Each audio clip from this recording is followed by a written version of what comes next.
Nagdulot ng pagkabahala sa publiko at pagkaantala sa daloy ng trapiko ang pag-akyat ng isang Slovenian national sa poste ng kuryente sa Daprosa Street, Barangay Dajangas West, General Santos City. Agad na rumusponde ang mga otoridad matapos makatanggap ng ulat hinggil sa insidente na nagbanta sa kaligtasan ng dayuhan at ng mga tao na nasa paligid. Kinilala ng pulisya ang dayuhan bilang isang 62 anyos na lalaki na pansamantalang nanunuluyan sa isang hotel sa lungsod.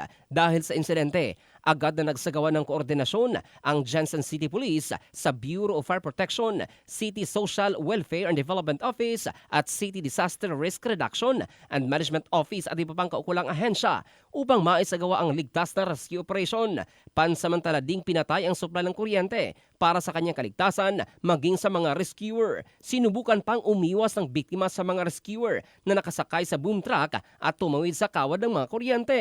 Sa isinagawang negosasyon, hiniling umano ng dayuhan na maibalik ang kanyang pasaporte, cellphone, pitaka at pera. Matapos ang mahigit na isang oras na maingat na pakikipag-usap at paghahanda ng rescue team, matagumpay siyang naibaba mula sa poste nang walang naitalang nasugatan sa panig ng publiko o ng mga responder. Ayon sa mga otoridad, may iniindang bipolar disorder ang dayuhan na posibleng nakaapekto sa kanyang naging asal.